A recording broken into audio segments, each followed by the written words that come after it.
Jasmine Mitchell stood in a dark restaurant parking lot, staring at 8 crumpled dollars in her hand. Her last $8, her daughter's breakfast money for tomorrow. Then she heard the sound. A man gasping for air. A massive figure in an expensive suit collapsed near a black Cadillac Escalade, clutching his chest. His face went gray. He was dying right there on the pavement, and no one else was around to help. "Don't get involved," the restaurant manager shouted from the doorway. "That's a made man. Those people are nothing but trouble." Jasmine looked at the dying man, then at her $8. She thought about her daughter Zara waking up hungry tomorrow, but she couldn't just walk away. She ran inside, bought aspirin and water with her last $8, and knelt beside him. She saved his life without knowing who he was. What Jasmine didn't know, that choice would change everything. Because the next morning, 40 black SUVs rolled up to her street. Let me take you back to the morning before that restaurant parking lot, before everything changed. Jasmine's alarm went off at 5 a.m., like it did every single day. She dragged herself out of bed in the tiny apartment she shared with her 6-year-old daughter, Zara. The place was small, run down in a neighborhood that had seen better days, but it was home. She walked into the kitchen and opened the cabinet. One box of cereal almost empty, half a carton of milk in the fridge. She poured the last bit into Zara's bowl and made it stretch as far as it would go. Zara came padding out in her pajamas, rubbing her eyes. "Morning, Mommy." "Morning, baby." Jasmine kissed the top of her head and set the bowl on the table. She didn't make one for herself. There wasn't enough. This was life now. Counting every dollar, stretching every meal, praying that nothing unexpected happened because there was no cushion, no safety net, nothing to fall back on. Jasmine worked 2 jobs. Mornings at the laundromat, folding strangers' clothes for $11 an hour. Evenings at a diner serving truckers and late-night crowds, hustling for tips that sometimes added up to $20, sometimes less. Her car had broken down 3 weeks ago. She couldn't afford to fix it. So now she walked everywhere, miles to work, miles home in worn-out sneakers with a hole in the left sole. And the bills kept coming. Rent was due in 3 days. She was $150 short. The landlord had already threatened eviction once. Zara's asthma inhaler needed refilling. $60 she didn't have. The electricity bill had an overdue notice taped to the fridge. But Jasmine didn't complain. She'd learned a long time ago that complaining didn't pay the bills. Her grandmother had raised her with one simple rule. Kindness costs nothing, baby, and sometimes it's all we got to give. So Jasmine smiled at her coworkers, even when she was exhausted. She asked customers how their day was going, even when her feet ached so bad she could barely stand. She kept a little journal by her bed where she wrote 3 things she was grateful for every night, no matter how hard the day had been. That Tuesday started like every other day. She walked Zara to the neighbor's apartment before school, then headed to the laundromat. She folded clothes for 8 hours, her mind on autopilot. Jeans, towels, sheets, over and over. At 2 p.m., she clocked out and walked to the diner. Her shift didn't start until 3, but she liked to get there early, grab a coffee, sit in the back booth, and just breathe for a few minutes. Rosa, her coworker, a kind older Latina woman who'd worked at the diner for 20 years, slid into the booth across from her. "You look tired, honey." "I'm always tired," Jasmine said with a small smile. "You work yourself to death for that little girl. She's worth it." Rosa patted her hand. "I know she is, but you got to take care of yourself too, you hear me?" Jasmine nodded, but they both knew she didn't have that luxury. Her evening shift was busy. Truckers, a few families, some teenagers getting late-night fries. She smiled, took orders, refilled coffee cups, and kept moving. By 10 p.m., when her shift ended, her tips added up to $23. She sat in the back room counting the cash on the table. $23 in tips, plus the $8.47 she'd had left from yesterday. $31.47 total. She needed to keep enough for the bus to work tomorrow. $0.47, that left her with $31. She tucked $23 away for rent. That left $8 for Zara's breakfast, and maybe something small for dinner tomorrow night. $8. She folded the bills carefully and put them in her pocket. Then she started the 2-mile walk home. It was late. The streets were quiet. Jasmine was exhausted, but she kept her head up and kept moving.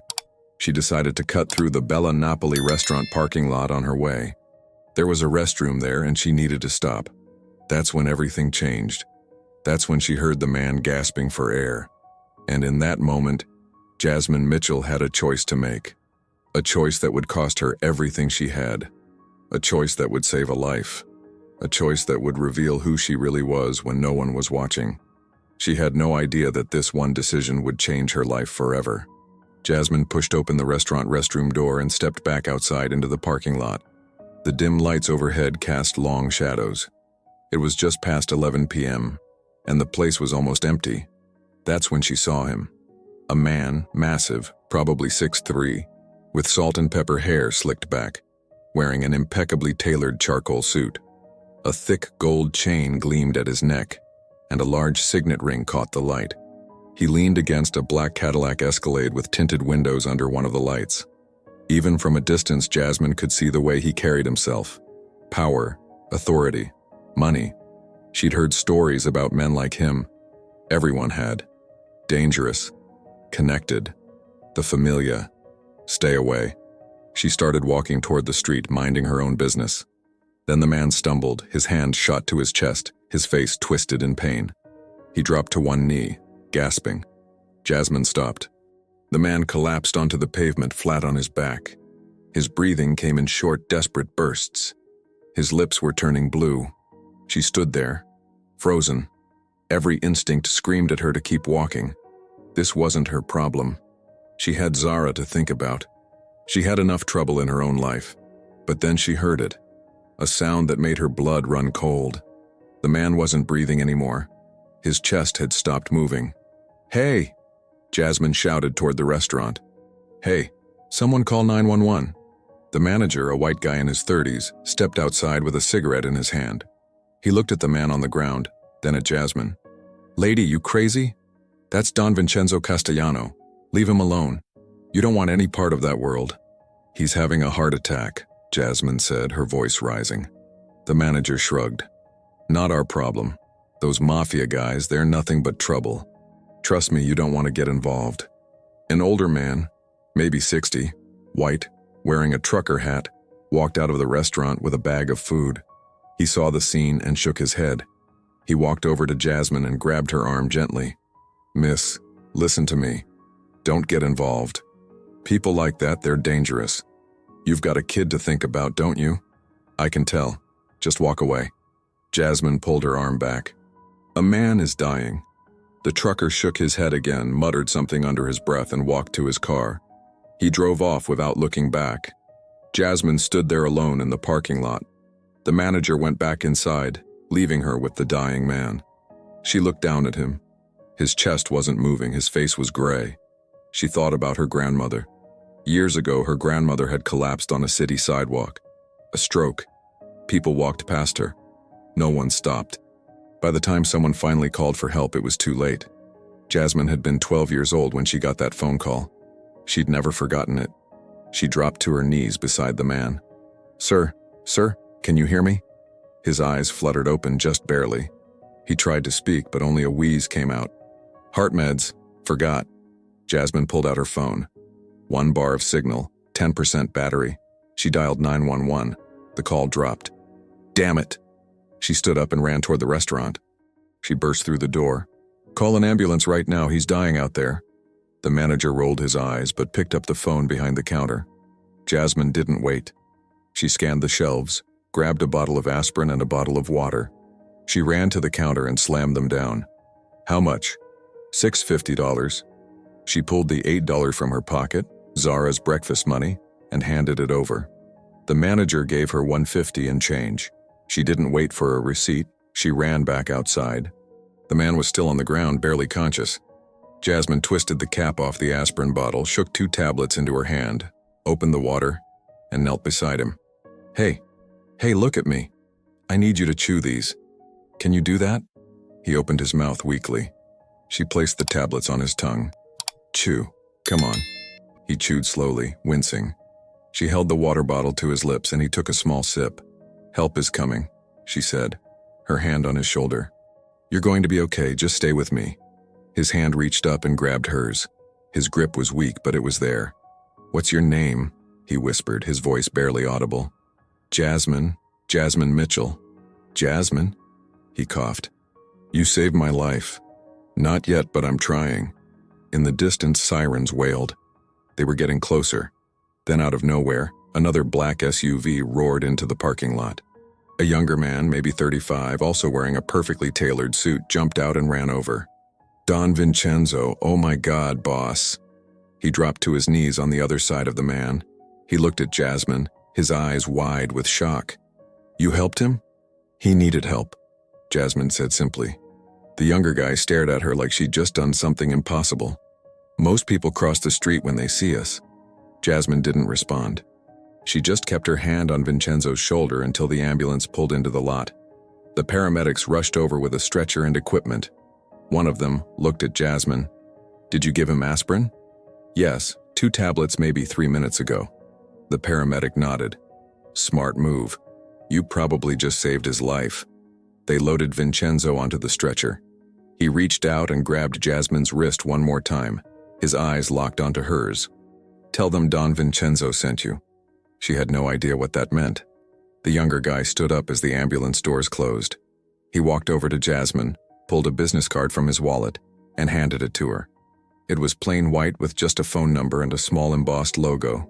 A lion's head with a crown. "My name's Marco," he said. "Marco De Luca. Don Vincenzo's going to want to thank you. Please call this number tomorrow." Jasmine took the card, her hands shaking. She looked at the logo, then back at Marco. "Who is he?" she asked. Marco smiled, but there was something heavy in his expression. "Someone important. Someone who doesn't forget kindness." The ambulance pulled away, sirens blaring. The restaurant manager stood in the doorway, arms crossed, shaking his head. Jasmine stood alone in the parking lot with $150 in her pocket and no idea what she'd just done. She walked home in the dark, replaying everything. The manager's words echoed in her mind. Those Mafia guys are nothing but trouble. But all she'd seen was a man who needed help. Had she made a mistake? She didn't know yet, but she was about to find out. The paramedics worked fast. One of them placed an oxygen mask over Vincenzo's face while the other checked his vitals. Jasmine stood back, her hands still trembling from the adrenaline. Marco paced back and forth, running his hands through his hair. He looked terrified. "Is he going to be okay?" he asked the paramedics. "We got him stable," one of them said. "But if this lady hadn't given him aspirin when she did, we'd be having a very different conversation right now." Marco turned to Jasmine. His eyes were red. "You don't understand. Don Vincenzo, he's not just anybody. He's everything to us. He's the head of the familia." Jasmine didn't know what to say. "I just did what anyone would do." "No." Marco shook his head firmly. "Most people would have walked away, especially from someone like him. Especially in this neighborhood where everyone knows who he is." The paramedics loaded Vincenzo into the ambulance. Before they closed the doors, Vincenzo pulled the oxygen mask down slightly and looked at Jasmine. "Thank you," he mouthed. She nodded. The ambulance doors closed and the vehicle pulled away into the night. Marco stood there for a moment, watching it disappear. Then he turned back to Jasmine. "You got kids?" The question caught her off guard. "Yeah. A daughter, Zara. She's 6. What's your situation? Are you working?" Jasmine hesitated. She didn't know this man, but something about the way he asked, gentle, genuine, made her answer. "2 jobs. We're managing." Marco looked down at her shoes, the hole in the left sole, her worn jeans, the exhaustion written all over her face. "Yeah," he said quietly. "I bet." He pulled out his wallet. It was thick with cash. He started counting bills. "Let me give you something for the aspirin for your time for what you did." Jasmine stepped back. "No, please, I don't want your money." Marco continued counting. "Lady, you don't understand. Don Vincenzo." "I said no." Her voice was firm. "I didn't do it for money." Marco stopped. He stared at her for a long moment. "Then why?" "Because he needed help. That's it." Marco slowly put his wallet away. He studied her face like he was trying to memorize it. Then he reached into his pocket and pulled out a business card, the same one he'd shown her before. Plain white, phone number, Lion's head with crown logo. Don Vincenzo's going to want to thank you himself, Marco said. Tomorrow afternoon, please call this number. Jasmine took the card, planning to throw it away the moment she got home. I'll think about it. Please, Marco said again. There was something almost desperate in his voice. Just call. That's all I'm asking. She nodded, slipping the card into her pocket. Marco got into his SUV. Before he drove off, he looked back at her one more time. You're a good person, Jasmine Mitchell. Don't ever let anyone tell you differently. Then he was gone. Jasmine stood alone in the restaurant parking lot. The manager had gone back inside. The dim lights buzzed overhead. Everything felt surreal, like she'd just stepped out of a dream. She started walking home. 2 miles in the dark with $1.50 in her pocket. Her mind raced the entire way. What had just happened? Who was Don Vincenzo Castellano? Why did Marco look at her like she'd done something extraordinary? All she'd done was help someone. But the way they reacted, it was like no one had ever helped them before. She thought about the manager's warning. Those Mafia guys are nothing but trouble. She thought about the trucker who told her to walk away. Maybe they were right. Maybe she just made a huge mistake. Maybe tomorrow she'd wake up and regret everything. But she couldn't shake the image of Vincenzo lying on that pavement, his chest not moving, his face turning gray. If she'd walked away, he'd be dead. That was the truth. And she didn't know how to regret saving someone's life. By the time she got home, it was nearly 1 a.m. Her neighbor, Mrs. Washington, an older black woman who watched Zara when Jasmine worked late, was asleep on the couch with Zara curled up beside her. Jasmine gently shook Mrs. Washington awake. I'm home. Thank you so much. Mrs. Washington nodded groggily and shuffled out. Jasmine carefully lifted Zara and carried her to bed. Zara stirred slightly. Mommy. Shh. Go back to sleep, baby. I love you, Mommy. I love you too. Jasmine tucked the blanket around her daughter and kissed her forehead. Then she walked back to the kitchen and sat down at the small table. She pulled the business card out of her pocket and stared at it. The lion's head with crown logo was embossed in gold under the dim overhead light. She turned it over. Nothing on the back, just a phone number. Who were these people? She looked at the $1.50 sitting on the table. Tomorrow Zara would wake up and ask for breakfast, and Jasmine would have to tell her they'd have crackers and the last banana, nothing else, because she'd spent her last $8 on a stranger. She pulled out her journal, a small notebook she kept by the window. Every night, no matter how hard things were, she wrote down 3 things she was grateful for. It was something her grandmother had taught her. She opened to a blank page and wrote, 1. Zara is healthy. 2. I helped someone tonight. 3. Tomorrow is a new day. She closed the journal and looked at the business card again. She set it on the nightstand beside her bed. Then she lay down, exhausted, and closed her eyes. She had no idea what tomorrow would bring. She had no idea that across town in a hospital room, Vincenzo was telling Marco to gather everyone. She had no idea that her name was being spoken in rooms she'd never seen by people she'd never met. She had no idea that her life was about to change in ways she couldn't even imagine. All she knew was that she'd done the right thing. And sometimes that's all you can do, even when it costs you everything. Jasmine's alarm went off at 5 a.m. Just like always, she dragged herself out of bed, her body aching from the long day before. She walked into the kitchen and opened the cabinet. 1 banana, a handful of crackers. That was it. She split the banana in half, arranged the crackers on a plate, and poured a glass of water. Zara came padding out in her pajamas, rubbing her eyes. Morning, Mommy. What's for breakfast? A special breakfast today, baby. Jasmine forced a smile. Banana and crackers, your favorite. Zara didn't complain. She never did. She climbed into her chair and started eating. Jasmine didn't make anything for herself. There wasn't enough. She sat across from Zara, watching her eat, trying not to think about how empty the cabinets were, trying not to think about the $8 she'd spent last night. Then came a knock at the door. Jasmine frowned. It was barely 7 a.m. Who would be knocking this early? She opened the door. Mrs. Washington stood there. Her neighbor, a black woman in her 60s who'd lived on Ferry Street for 30 years. She had her arms crossed and a deep frown on her face. Jazz, baby, Mrs. Washington said, her voice tight. We need to talk. Good morning, Mrs. Washington. Is everything okay? Mrs. Washington stepped closer and lowered her voice. I heard you helped one of those Mafia men last night. One of those Castellano people. Jasmine's stomach dropped. How did she know? He was having a heart attack, Mrs. Washington. I had to. Child, those Castellano people are criminals. Mrs. Washington cut her off. Drugs, extortion, violence, all kinds of mess. What were you thinking? You got Zara to think about. He was a human being who needed help, Jasmine said, her voice steady but quiet. That's all I saw. Mrs. Washington shook her head, disappointment written all over her face. You're too kind for your own good, Jasmine. That kindness is going to get you hurt one day, mark my words.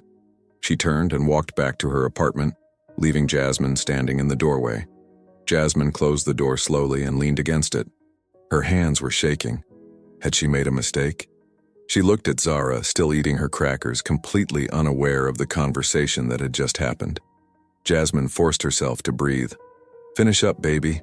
Time to get ready for school. At the laundromat, Jasmine folded clothes on autopilot. Her mind kept replaying Mrs. Washington's words. That kindness is going to get you hurt. Rosa, her co-worker, noticed. She walked over and sat down beside Jasmine. You okay, honey? You look like you didn't sleep. Jasmine hesitated, then told her everything. The restaurant parking lot, the Mafia boss, the heart attack, using her last $8. Rosa's eyes went wide. You helped Don Vincenzo Castellano? Girl, you're braver than me. Or stupider, Jasmine muttered. According to Mrs. Washington. Rosa reached over and squeezed her hand. Baby, you did what your heart told you to do. Don't let anyone make you feel bad about that. But what if she's right? What if I brought trouble into my life? Rosa looked her in the eye. You saved a man's life, Jasmine. That's never the wrong thing to do. Jasmine wanted to believe her, but doubt gnawed at her. During her break, she pulled out the business card. She stared at the lion's head with crown logo, turning it over in her fingers. She pulled out her phone and typed a text message to the number on the card. Hi, this is Jasmine Mitchell. Marco gave me this number. She hit send before she could change her mind. Within seconds, her phone rang. She stared at the screen. Unknown number. She let it go to voicemail. A minute later, she listened to the message. Jasmine, it's Marco. Don Vincenzo wants to meet you today. Can you come to Sal's Diner on Ferry Street at 3 p.m.? It's important, please. Jasmine's heart pounded. Rosa leaned over. What did they say? They want to meet me this afternoon. Then go, Rosa said. What's the worst that could happen? Free coffee. Jasmine tried to smile, but her stomach was in knots. She was off work at 2 p.m. She could make it to the diner by 3. But what would people think? What would Mrs. Washington say if she found out? What if this really was a mistake? As she left the laundromat that afternoon, she noticed something. 2 black SUVs parked across the street. 2 men in dark suits watching. When she looked at them, they nodded respectfully. Then they drove off. Jasmine stood on the sidewalk, her heart racing. What had she walked into? And more importantly, could she walk back out? Jasmine took the bus to Ferry Street. Her hands wouldn't stop shaking. As the bus turned the corner, she saw them. Black SUVs. Dozens of them parked in perfect rows outside Sal's Diner. Cadillac Escalades, Lincoln Navigators, all gleaming in the afternoon sun. Her stomach dropped. The bus stopped. Jasmine almost stayed in her seat, but something made her stand up and walk toward that diner. Men in expensive suits lined the sidewalk. Big men with slicked back hair and gold jewelry. Women too, elegantly dressed, standing tall. All of them had an air of authority, of power. They weren't loud. They weren't threatening. They were waiting. As Jasmine walked past, each one nodded to her. One older man with gray temples tipped his head respectfully. Jasmine's heart pounded. What did that mean? She reached the door, took a breath, and walked inside. Every booth and table was filled with impeccably dressed people. The diner was dead silent. Every single person turned and looked at her. Marco appeared from the back, smiling. Jasmine, thank you for coming. Don Vincenzo is waiting. As they walked through the diner, something incredible happened. The men stood up, one by one. As she passed, they rose to their feet like a wave moving through the room. It was a sign of respect she'd never experienced. Jasmine had no idea what it meant, but it felt sacred. Marco led her to a corner booth. Vincenzo sat there looking much better than last night. His suit was immaculate, navy blue with a burgundy pocket square. The gold chain at his neck gleamed. When he saw her, he stood slowly, wincing slightly. "Jasmine Mitchell, please sit." She slid into the booth. Vincenzo studied her with intelligent, dark eyes. "How are you feeling?" "I'm fine. How are you?" "Doctor said if you hadn't acted fast, I'd be dead. Heart attack. Classic. I forgot my medication. I'm just glad you're okay." Vincenzo leaned forward. "Marco told me everything. You wouldn't take money. You've got a daughter, 2 jobs. You used your last $8 to save my life." Jasmine shifted uncomfortably. "It wasn't about money." "I know. That's why I wanted to meet you." He pulled out a photograph and slid it across the table. A younger Vincenzo stood beside a beautiful woman with dark hair. Between them was a little girl, maybe 7, with bright eyes and a huge smile. "That's my daughter," Vincenzo said quietly. "Her name was Lucia." "Was?" "Leukemia. She was 7. We couldn't afford treatments fast enough. By the time we got the money, it was too late." Jasmine's throat tightened. "I'm so sorry." Vincenzo's jaw tightened. "After she died, I made a promise. Anyone who shows real kindness, especially when they've got nothing, I help them. It's what Lucia would have wanted. That's why I started the Fundación Lucia." Jasmine didn't know what to say. Vincenzo looked her in the eye. "Tomorrow morning something's going to happen. Don't be scared. Just trust me." "What do you mean?" Vincenzo smiled. "You'll see." He stood, shook her hand with both of his, left cash on the table, and walked out with Marco. Jasmine sat alone, surrounded by silent, well-dressed people completely lost. An older man in a pinstripe suit leaned over. "You did good, miss. Real good." She had no idea what he meant. Back on Ferry Street, the neighborhood buzzed with talk. Mrs. Washington stood on her porch with Mr. Chen, a man in his 40s from 3 doors down.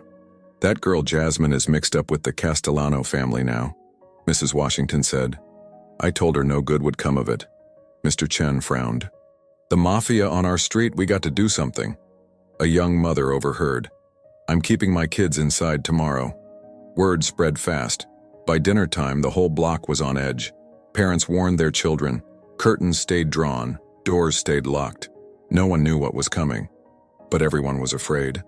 And Jasmine. She rode the bus home with a pit in her stomach, wondering if she'd just made the biggest mistake of her life. Tomorrow would tell her the answer. Jasmine woke to a sound like distant thunder, deep, rumbling, mechanical. Engines. But not the roar of motorcycles. Something else. Something heavier. She rushed to the window and looked out. Her street was lined with black SUVs. 40 of them. Cadillac Escalades, Lincoln Navigators, Mercedes G-Wagons, all gleaming black, parked in perfect military formation. Men in expensive suits stood beside each vehicle. "Oh my God," she whispered. Zara ran in. "Mommy, why are there so many fancy cars?" Jasmine had no answer. She threw on clothes and rushed outside with Zara clinging to her hand. The entire neighborhood had come out, but they weren't curious. They were terrified. Windows slammed shut. Doors locked. Parents pulled children inside. Mrs. Washington stood on her porch with her phone. "Yes, police. There's organized crime on our street. The Mafia." Mr. Chen ran towards Jasmine, face red with anger. "Jasmine, what did you do?" "Why are they here?" "You brought the mob to our street. Our kids live here." Other neighbors gathered, voices rising. "What were you thinking?" "I told you," Mrs. Washington shouted. "I warned you." The crowd pressed closer, angry faces, pointing fingers. Zara started crying. "Mommy, I'm scared." Jasmine pulled her close, hands shaking. "It's okay, baby." But she didn't know if it was. Marco stepped forward from one of the SUVs, hands raised. "Folks, we're not here to cause trouble." "Then why are you here?" Mr. Chen shouted. "We're here to help one of your own. Jasmine saved a life 2 nights ago. Now we're here to save hers." Silence.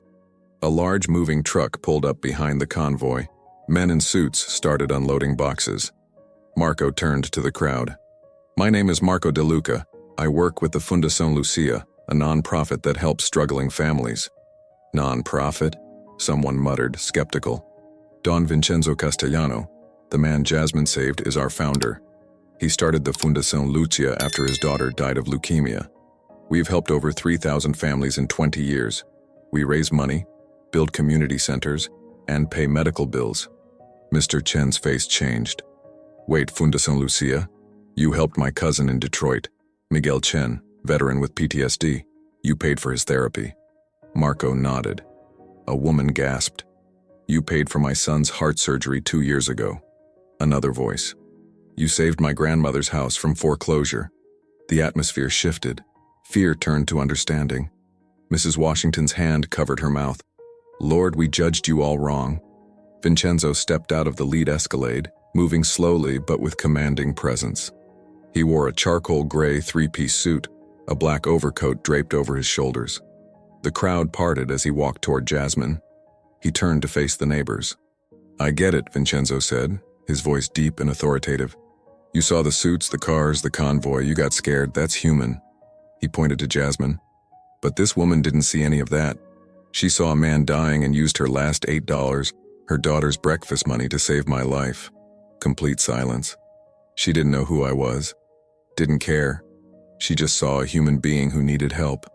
That's the world I'm trying to build, where people see people, not stereotypes. Mr. Crawford, an elderly black man who'd lived here 40 years, stepped forward with wet eyes. I judged you by your clothes, not your heart. I was wrong. I'm sorry. He extended his hand. Vincenzo shook it firmly. We all make mistakes, sir. What matters is what we do next. One by one, neighbors approached, apologizing, shaking hands. Mr. Chen walked to Jasmine. I'm sorry I yelled. You were braver than all of us. Jasmine couldn't speak. Vincenzo turned to her. You gave me a second chance, let me give you one. He handed her an envelope. Inside, a check for $25,000. Jasmine stared, unable to process it. For rent, medical bills, whatever you need, Vincenzo said. There was more. A letter on official letterhead with the Fundación Lucia logo.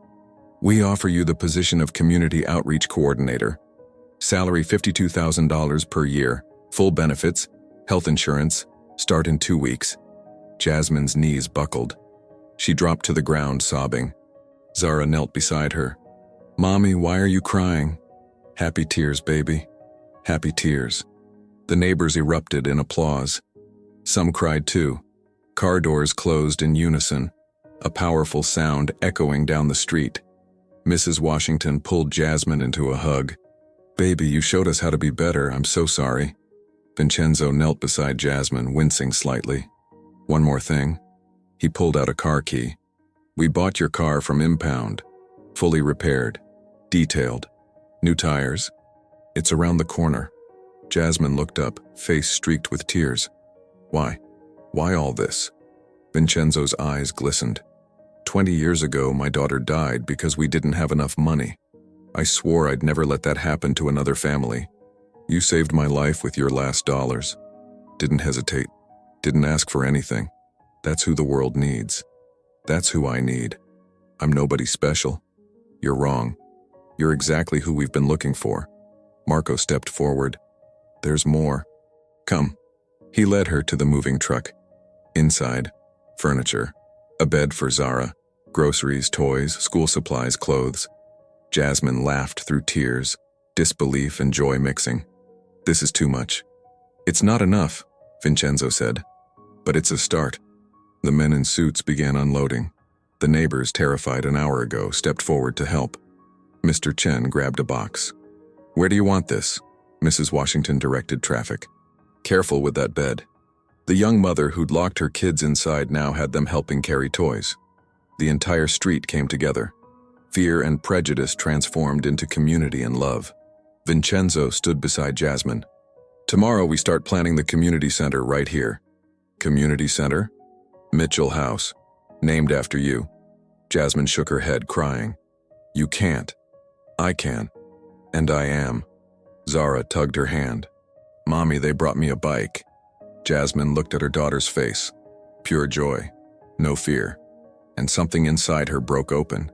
For the first time in years, she felt real hope. Thank you. she whispered to Vincenzo. "You already thanked me," Vincenzo said. "You saw me. Not the suit, not the reputation, just me, that's all I needed." By noon, Jasmine's apartment looked like a completely different place. The old sagging couch was gone, replaced by a sturdy leather sectional. The wobbly kitchen table now a solid wooden dining set with 6 matching chairs. Zara's mattress on the floor, a real bed with a beautiful white frame, fresh sheets, and pillows. Men in suits moved furniture in while neighbors helped unpack boxes. Mr. Chen assembled Zara's new bed. Mrs. Washington organized the kitchen cabinets with new plates and glasses. Zara ran from room to room, eyes wide with wonder. "Mommy, look. I have a real desk and books and toys." Jasmine stood in the middle of it all, overwhelmed. Vincenzo sat down on the new couch and patted the spot beside him. "Sit. Let's talk." Jasmine sat, still in shock. "I want to explain the job," Vincenzo said. "What we'd need from you." "I'll do anything," Jasmine said. "I just want to help." Vincenzo smiled. "We get hundreds of requests every month. Single moms, veterans, families who can't afford medical care. I need someone who understands struggle, who can look someone in the eye and see their heart. That's me." "I know. That's why you're hired." He pulled out a folder with blueprints inside. "But there's more. I want to open a community center right here in this neighborhood." Jasmine's eyes widened as she looked at the drawings. "Here? Why not? This is where people need it most. Job training, food bank, after-school programs for kids like Zara, a medical clinic." "That's incredible." Vincenzo pointed to the top of the blueprint. 2 words. "Mitchell House. We're naming it after you." Jasmine shook her head. "You can't do that. I didn't do anything special." Vincenzo looked her in the eye. "You saved my life with your last $8. That's the definition of special." Tears filled Jasmine's eyes again. "Your job is to find people who need help." Vincenzo continued. "You'll visit families, review applications, connect them with resources.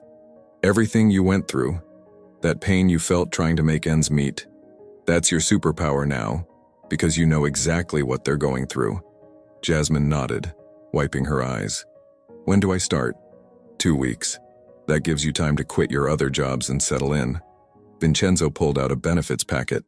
"Health insurance starts on day 1, covers everything, including Zara's asthma medication." "Completely." Jasmine's breath caught. "Completely?" "Completely. No co-pays, no deductibles. You'll never have to choose between her inhaler and groceries again." She broke down sobbing. Vincenzo waited patiently until she could breathe again. "There's one more thing," he said. He pulled out a jacket. Not a Mafia jacket, but a professional blazer with the Fundação Lucia logo embroidered on the breast pocket. The lion's head with crown. "You're one of us now. Family." Jasmine took the jacket with shaking hands. She put it on and looked in the mirror hanging on the wall. She barely recognized herself, but in a good way. "Your first job," Vincenzo said. "Find someone in this neighborhood who needs help. Use those same instincts that saved me. Then we'll help them together." Jasmine thought for only a second. "Mrs. Hughes, 3 doors down. She's 80. Can't afford her heart medication. I've seen her cutting pills in half to make them last." Vincenzo smiled. "Then let's go." They walked to Mrs. Hughes's apartment. Jasmine, Vincenzo, and Marco. Jasmine knocked. Mrs. Hughes opened the door slowly, surprised to see people on her doorstep. "Jasmine, what's going on, dear?" "Mrs. Hughes, I'd like you to meet some friends. We're here to help." They sat in Mrs. Hughes's small living room. Vincenzo explained Fundação Lucia, while the elderly woman listened, tears forming in her eyes. "Ma'am, what do you need most right now?" Vincenzo asked. Mrs. Hughes's voice shook. "My heart medication. I can't afford it anymore. I've been cutting the pills in half, but I'm almost out." Vincenzo pulled out his phone and made a call. "We'll have your prescription filled and delivered today. Full 3-month supply. No cost to you." Mrs. Hughes grabbed Jasmine's hand. "You did this for me?" "We did this," Jasmine said. "Together." Mrs. Hughes wept. As they left, Jasmine looked back at the elderly woman's grateful face. "This is the best job I'll ever have," she said to Vincenzo.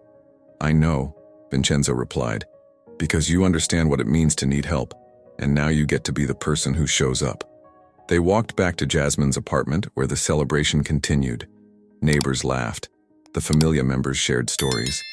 Zara played with her new toys, and for the first time in 3 years, Jasmine Mitchell didn't worry about tomorrow because tomorrow was going to be okay. Actually, it was going to be better than okay. It was going to be beautiful. 6 months later, everything had changed. But the change didn't happen overnight, and it didn't happen smoothly. The day after the convoy came, someone posted a video online. Jasmine standing in her street surrounded by 40 black SUVs and men in expensive suits. The footage went viral. The comments came fast. She's glorifying organized crime. The Castellano family are criminals. Don't be fooled. This is staged. No way, this is real. Jasmine saw them. Every single one. They hurt. Rosa called her. Ignore them, honey. They don't know the truth. But the negative comments kept coming for weeks. Then something shifted.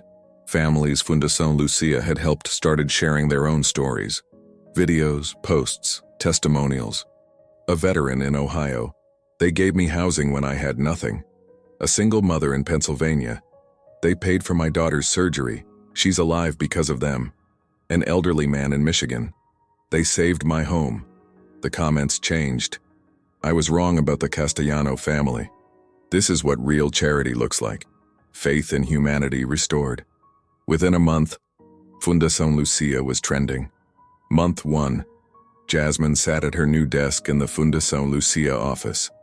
A nameplate in front of her read, Jasmine Mitchell, Community Outreach Coordinator. She reviewed applications, made phone calls, visited families. Zara thrived in her new school. Her inhaler sat on the counter, always full, always accessible. No more cutting corners. No more fear. Month 2. A vacant lot in Jasmine's neighborhood became a construction site. Mitchell House was rising from the ground. At the groundbreaking ceremony, Jasmine stood with a shovel surrounded by familia members and neighbors. Local news cameras filmed everything. The reporter asked, "How does it feel to have a community center named after you?" Jasmine smiled. "It's not about me. It's about what happens when people choose kindness over fear." Month 3. Jasmine met Marcus, a young black veteran, 32 years old, living in his car. She sat with him in a coffee shop. "Tell me what you need." A place to sleep, a job, a reason to keep going. Within a week, Fundación Lucia placed him in transitional housing and enrolled him in a job training program.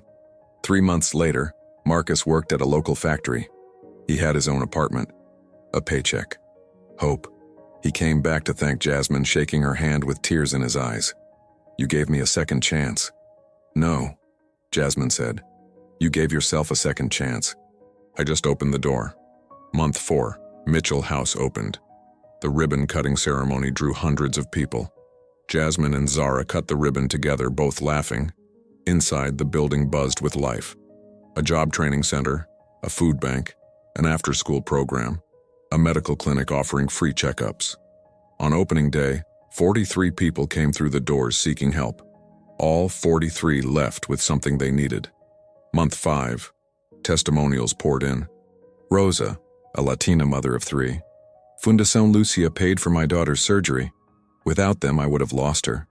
Mr. Crawford, the elderly man who'd apologized to Vincenzo on Jasmine's street. "They paid my property taxes. I get to keep my home because of them." A teenage girl, 16, with dreams of college. "The after-school program helped me get a scholarship. I'm going to study medicine." Month 6. Jasmine now led a team of 5 coordinators. Each one a person she'd helped first, now paying it forward. Fundación Lucia expanded to 3 neighboring towns, each location modeled after Mitchell House. Vincenzo recovered fully. He spent his days visiting the centers, meeting families, and shaking hands. He told Jasmine one afternoon, "You know what Lucia would say if she could see this?" "What?" She'd say, "Daddy, you did good." Documentary filmmakers came to interview Jasmine. They wanted to tell her story. She sat in front of the camera and said something simple. "A year ago, I had $8 and a choice. Help a stranger or feed my daughter breakfast. I chose to help, and that choice saved both of us." The short film premiered online. Within a week, 5 million views. One day, Jasmine returned to the Bella Napoli restaurant where it all started. She walked inside and asked the manager for permission to place a small plaque on the wall outside. He agreed. The plaque read, "Here, a small act of kindness changed everything. Fundación Lucia." The restaurant manager, the one who told her to leave Vincenzo alone, saw her and walked over. "I remember you," he said quietly. "I told you not to help him." Jasmine nodded. "I was wrong," he said. "I've been following your story, what you built. I'm sorry." Jasmine smiled. "We all learn. That's what matters." She walked out of that restaurant for the second time. But this time, everything was different. This time, she wasn't alone. She had a family now, a community, a purpose. And it all started with $8 and a choice. 1 year after that night at the restaurant parking lot, Mitchell House hosted an anniversary celebration. The building overflowed with people. Families who'd been helped. Familia members who'd volunteered.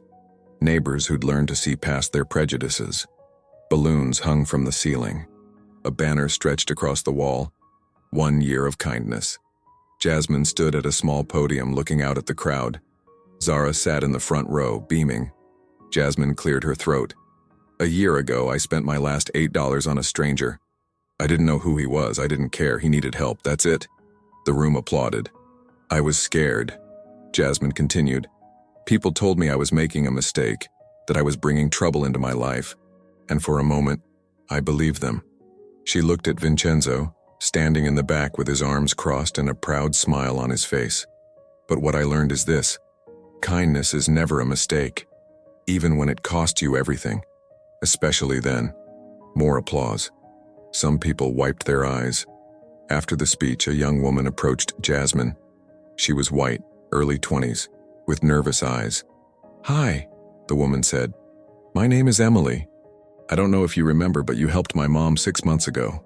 She had cancer, couldn't afford treatment." Jasmine searched her memory. "Mrs. Lawson?"